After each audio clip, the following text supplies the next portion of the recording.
Hello friends, welcome to my YouTube channel Boli and TV. और अब से है दुआ के एपिसोड नंबर 302 जो कि 2 नवंबर की शाम को टेलीकास्ट होने वाला है। उसमें क्या होगा आइए देखते हैं। फ्रेंड्स, आज का एपिसोड स्टार्ट होता है जहाँ पे दादी ये बताती है कि गजल ने उसे सीढ़ियों से धक्का दे दिया था। अब राहत अख्तर ये कहते हैं कि मुझे माफ़ कर दीजिए अम्मी, मैं आपका ख्याल नहीं रख पाया, और अगर मैं आपका ख्याल रखता तो ये लड़की आपके साथ ऐसा सलूक नहीं कर पाती। अब दादी ये बताती है कि इस गुनाह की एक चश्मदीद गवाह भी थी और वो थी गुलनाज बेगम, जो सब कुछ जानते हुए भी चुप है। गुलनाज को सब पता था कि इस गजल मेरे साथ क्या कर रही है, लेकिन उसके बाद भी खामोश रही। अब राहत साहब को गुस्सा आ जाता है और वो गुलनाज की तरफ बढ़ने लगते हैं, और अब राहत गुस्से में गुलनाज का गला दबाने लग जाते हैं। अब सभी घर वाले गुलनाज को राहत अख्तर से छुड़ाने की कोशिश कर रहे होते हैं और राहत बार बार कह रहे होते हैं आज इस औरत को ख़त्म कर दूंगा मैं, लेकिन राहत उसका गला नहीं छोड़ने को तैयार होते। इधर गजल ये सोचती है कि गुलनाज ने तो अभी ये हकीकत छुपाई है, तब उसके साथ ये हो रहा है, मैंने तो ये गुनाह खुद किया है, मेरे साथ क्या होगा। इधर राहत गुलनाज को छोड़ने का नाम नहीं ले रहे होते हैं और तभी इसी धक्का मुक्की में दुआ गिर जाती है। अब राहत जब देखते हैं कि दुआ गिर गई है तो वो गुलनाज को छोड़ करके उसको उठाने के लिए भागते हैं। अब हैदर भी राहत के साथ उसको उठाता है। अब हैदर और राहत मिलकर के उसको बिठा देते हैं। दुआ कहती है मैं बिल्कुल ठीक हूँ। इधर गुलनाज को भी पानी पीने के लिए दिया जाता है और उसकी हालत बहुत ख़राब होती है। अब राहत साहब दुआ से माफ़ी मांगते हैं और कहते हैं इस गुलनाज को इस घर में रहने का कोई अधिकार नहीं है। अब दुआ राहत को रोक लेती है। अब दुआ कहती है अब्बू संभालिए अपने आप को, अभी तो बहुत सारे ऐसे कारनामे हैं जो रूहान की अम्मी और गजल के अभी आपके सामने आने हैं।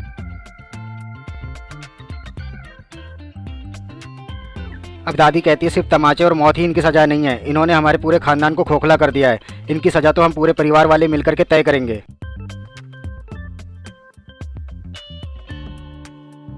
अब दादी दुआ से बोलती है दुआ बेटा वो सारी बातें बता दे जो अब तक हुआ है। अब दुआ बोलती है ये लोग मेरे से नफरत में इतने पागल हो गए थे कि ये कोई भी बात सुनने को तैयार नहीं थे, ऐसा लग रहा था जैसे गजल ने इनके ऊपर कोई जादू कर दिया है। अब दुआ आगे बोलती है कि इनकी साजिशों का शिकार सिर्फ हम ही नहीं हुए, बेचारी मुम्मो भी हो गई।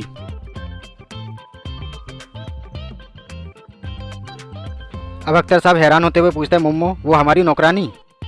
अब दुआ आगे बोलती है हाँ अब्बू वही मुम्मो मुमताज, जो कभी हमारे घर की एक सदस्य हुआ करती थी, जिसे कभी हम लोगों ने नौकरानी नहीं माना, लेकिन जब ये गजल हमारे घर में आई तब इसने उसको उसकी औकात याद दिला दी कि वो एक नौकरानी ही है।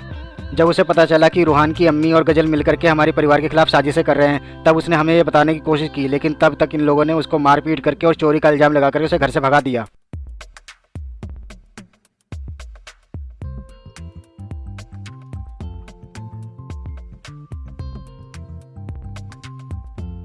अब गजल कहती है मुझे, दादी को और मुम्मो को इन दोनों की हकीकत पता थी, लेकिन आप लोगों ने कभी हमारा विश्वास नहीं किया, और अब्बू जी आपने भी हमारा विश्वास नहीं किया।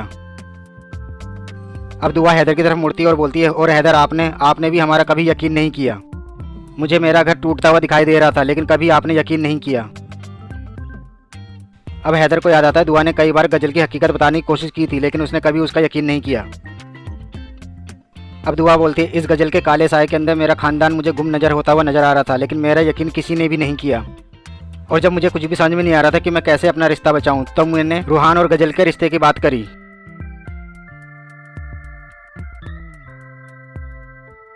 मैंने सोचा कि हो सकता है कि ये गजल डर जाए कि इसका निकाह हैदर से नहीं रूहान से होने वाला है। मुझे लगा था कि ये डर जाएगी और अपना गुनाह कबूल कर लेगी, लेकिन नहीं, ऐसा नहीं हुआ, ये निकाह के लिए राजी हो गई। अब दुआ आगे बोलती कि उसके बाद रूहान की अम्मी और गजल ने इस निकाह को रोकने की कोशिश की, मुझे मारने की कोशिश की और मुझे जलाने की कोशिश की। अब दुआ बताती कि जिस दिन मैं किचन में काम कर रही थी इन लोगों का प्लान था मुझे जला के मारने का, लेकिन वो भला मेरी जगह बेचारी नूर पे आ गई और किचन में मेरी जगह नूर जल गई।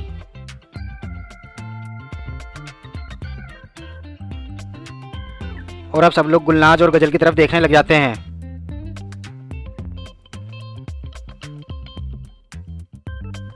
अब दुआ आगे बोलती है कि उसके बाद भी इस गजल का मन नहीं भरा, इसने हमारे कमरे में आग लगा दी। अब दुआ बताती है कि उसने वहां पर खुद गजल को देखा था। हैदर ये सब कुछ सुनकर के हैरान हो रहा होता है। अब राहत बोलते हैं क्या बात कर रही हो दुआ, वो आग लगी नहीं थी, लगाई गई थी। अब दुआ बोलती है जी अब्बू जी, इस बदजात ने मेरे साथ साथ हैदर को भी नहीं छोड़ा। अब दुआ आगे बताती है कि इसने तो रूहान को भी नहीं छोड़ा। अब रूहान बोलना शुरू करता है इसने मेरे और हैदर भाई के बीच में ऐसी गलतफहमी पैदा की अब्बू जो हम कभी सोच भी नहीं सकते थे। मैं इसे बेइंतहा मोहब्बत करता था, इसे जी जान से चाहता था, लेकिन इसने ऐसे हालात पैदा किए कि मुझे शक हो गया था कि इसके और हैदर भाई के बीच में नाजायज़ ताल्लुकात हैं। हल्दी वाले दिन इसने हल्दी का थाल खुद हवा में जानबूझकर के उछाला था और खुद जाकर के हैदर भाई के ऊपर गिर गई थी। ये देख कर मुझे यकीन हो गया था कि हैदर भाई और इसके बीच में ज़रूर कुछ है। और फिर इसने एक दिन अपनी ओढ़नी जालसाजी करके दुआ भाभी को पहना दी। और जब दुआ भाभी हैदर भाई के करीब गई तो ऐसा लग रहा था जैसे कि दुआ भाभी ना होकर के वो गजल थी, जो कि हैदर भाई के बाहों में थी।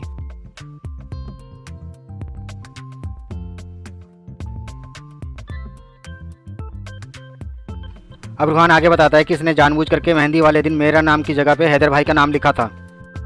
और जब हैदर भाई ने इसके बारे में सवाल किया तो उसने सारा इल्जाम उठा करके दुआ भाभी के ऊपर डाल दिया कि वो उनका रिश्ता नहीं होने देना चाहती हैं।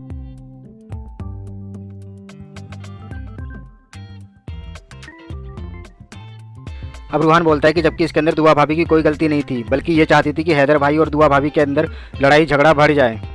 एक दिन मैंने इससे सवाल किया कि ये मुझसे मोहब्बत करती है या फिर हैदर भाई से, लेकिन इसने फिर एक चाल चली। इसने मुझसे कहा कि ये मुझसे मोहब्बत करती है और निकाह भी मुझसे करना चाहती है, लेकिन हैदर भाई इसको ज़बरदस्ती हासिल करना चाहते हैं। इसने मुझे ये सोचने में मजबूर कर दिया कि हैदर भाई आवारा हैं, हैदर भाई अय्याश हैं।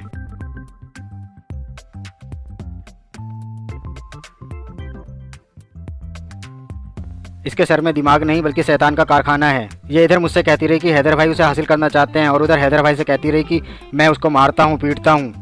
अब हैदर को याद आता है कि उसने एक बार गजल से पूछा था कि ये सब कुछ कैसे हुआ। तब उसने जवाब दिया था कि रूहान ने उसे मारा है।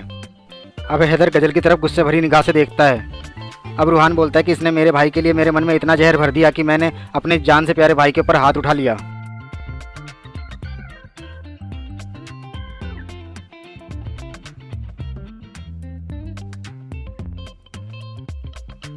मैं इसकी हकीकत जान गया था और मैं इससे निकाह नहीं करना चाहता था। तब दुआ भाभी ने मुझे सलाह दी कि इस घर से भाग जाऊं, लेकिन जब मैं घर से भाग रहा था तब इसके गुंडे भाई ने मुझे अगवा कर लिया और इसका इल्ज़ाम भी इसने दुआ भाभी के ऊपर डाल दिया कि दुआ भाभी की वजह से इसका निकाह टूटा है, दुआ भाभी की वजह से इसकी ज़िंदगी बर्बाद हुई है। इस चालबाज लड़की ने हैदर भाई और दुआ भाभी के बीच में ऐसी गलतफहमी पैदा कर दी कि ये दोनों आज तक सीधे मुंह बात नहीं कर पाए। और आप सब लोगों ने भी दुआ भाभी के ऊपर इल्ज़ाम लगाए, उनका यकीन नहीं किया। अब राहत सोचते हैं कि मैंने भी यकीन नहीं किया। अब हैदर सोचता है कि उसने तो तलाक तक देने के लिए तैयार हो गया था। अब दुआ बोलती कि उसके बाद इसने एक नई चाल चली, ये घर से भाग गई और जब आप इसे ढूंढने के लिए गए तो इसने आपको सबसे बड़ा राज बताया, अपनी अम्मी की मौत का राज।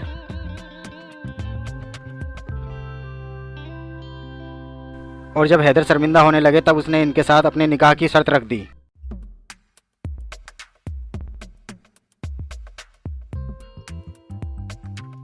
इधर ये सब कुछ सुन के हिना थोड़ा परेशान हो रही होती है।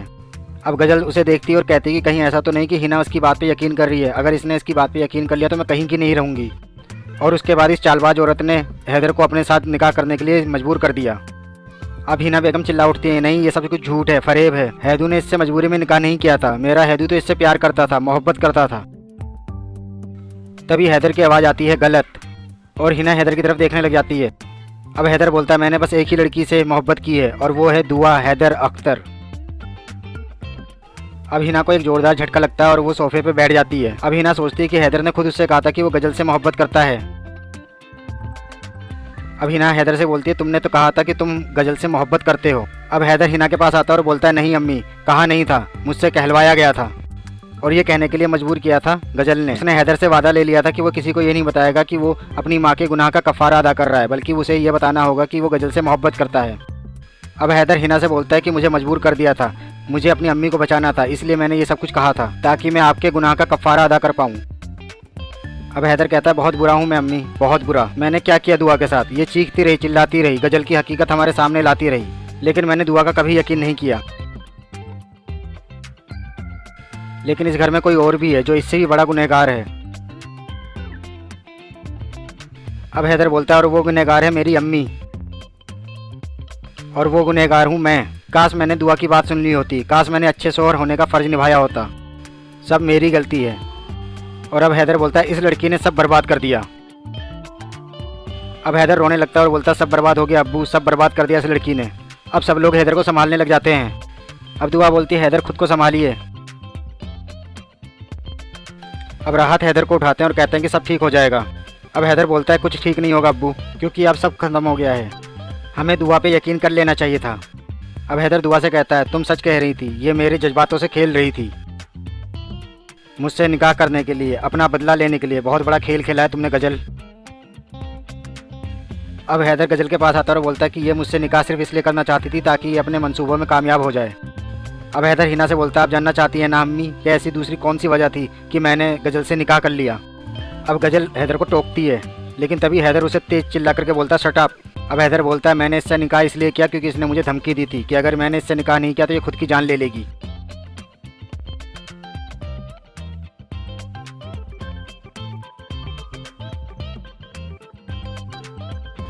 अब हैदर बताता चला जाता है कि कैसे गजल ने उसको ब्लैकमेल किया था।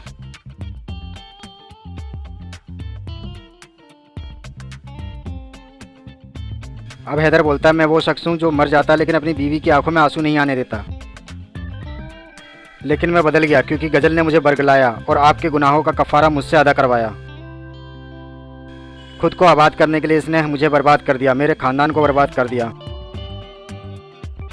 अब हमीदा चाकू फेंक करके गजल को आज़ाद कर देती है। अब हैदर कहता है, जब इस बदजात की आज हकीकत सामने आ ही गई है तो फिर इसे एक लम्हा भी इस घर में रहने का कोई हक नहीं है। इस शैतान को इस घर की हद से कोसों दूर ले जाकर के फेंक देना चाहिए, इतनी दूर की हमारे घर का ख्याल भी इस तक ना पहुंच सके। और आज का ये एपिसोड दोस्तों यहीं खत्म हो जाएगा। उम्मीद करता हूं आपको ये एपिसोड पसंद आया है। अगर आपको ये एपिसोड पसंद आया तो प्लीज़ इसे लाइक करें, शेयर करें। और अगर आप मेरे चैनल पर नए हैं और आपने मेरे चैनल को सब्सक्राइब नहीं किया है अभी तक तो इसे सब्सक्राइब भी जरूर कर लें ताकि आइंदा आने वाली ऐसी ही वीडियोज़ आपको मिल सकें। तो मिलते हैं अगले वीडियो में, तब तक के लिए bye bye, thanks for watching.